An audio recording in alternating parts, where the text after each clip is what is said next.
A day in Illingas.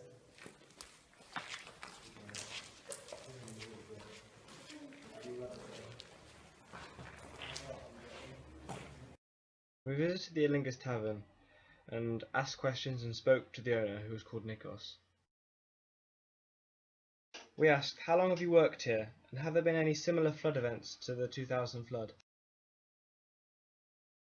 I have worked here for 40 years and have never experienced a flood of that scale before. There have been smaller ones though, but they have never caused any damage to the tavern. Speaking to older generations, they have never seen or heard of a flood as big as the 2001. What made this one worse than before? The scale of this one was bad, but the worst part was the amount of debris entrained in the flood waters. Boulders and trees from higher up the gorge were washed down and added to the devastation. What was the main cause of the flood, and what damages were done? The flood itself was the result of 2 days of rainfall previously, which caused the ground to be saturated. The Illingas Gorge is fed by many smaller gorges, so this led to the accumulation of water, and along with 2 hours of hail and heavy rain, the major flood was triggered.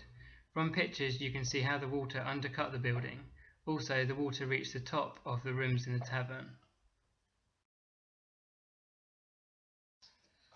What flood prevention methods have been introduced? The new road was built by the government.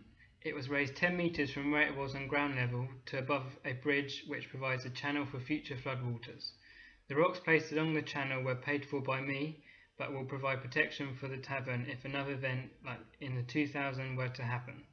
The basic repairs took 2 months, but work is still ongoing. The flood in the gorge interested us, so our group project centred around it. A GPS was important to mark waypoints and track routes. The road above the Illingas beach provides a perfect vantage point to see the debris brought down on the gorge in the 2000 flood. The boulders are a fairly large size, which implies a high magnitude flood. The tavern owner explained that the debris was washed 70 metres out to sea, and it is like a boulder field past the shoreline. As mentioned, GPS waypointing was important, and the boulder field definitely provided a challenge. The chronometer spirit level was centred to calculate the height of the floodwaters on each side of the gorge, using simple trigonometry. From this, the magnitude was calculated. There are a number of identifiable characteristics found in the Illingas Gorge. For example, although the gradient of the sides varied along the gorge's course, steep sides were evident throughout. A second characteristic we observed was the changing abundancy of vegetation, which made it easy to see the magnitude of the flood along the flood walls. However, the amount of vegetation visible on the gorge floor was inconsistent. This was most obvious at Site 1, where a tree perched on the high gorge side had fallen. Accounts from June stated that a tree had been in its original place at the time of their previous visit. By the time of our arrival in mid-September, the instability of the gorge had moved the tree to its resting place at the bottom of the gorge. At some of the later sites, we saw evidence of a river channel, which indicated seasonal fluvial activity. Changing channel depth, width, and the appearance of features such as braiding suggests a river with lots of energy. As we measured cross-sectional areas, we came across 2 contrasting sites, directly adjacent to one another. Each had different qualities. These were sites of specific interest.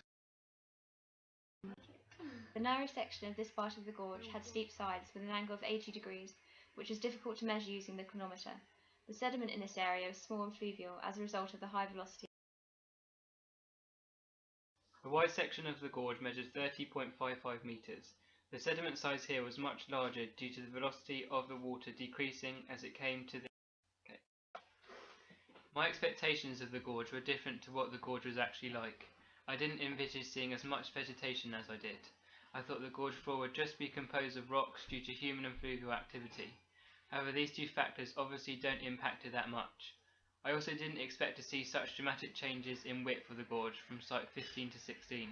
I thought the changes would be less obvious, and I never imagined a gorge could go so narrow. Another surprising point is how active the gorge is, having been told it has changed since June. This goes to show the gorge is constantly changing from one day to the next. Before reaching Illingas Gorge, the scale of the floods was unimaginable.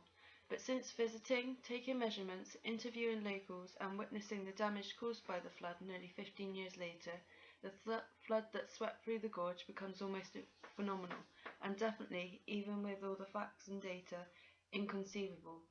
Although this magnitude of the flood is rarely seen in this area, precautions put into place would have little effect against the flood with this power. After visiting both the Illingas Gorge and other comparable local gorges, an overall assessment of the region of Slovakia could be made. Although to varying extents, evidence of tourism and seasonal economic activity was reported at each location, from observation of single tavernas at Illingas to the large-scale development of hotels and services at Samari.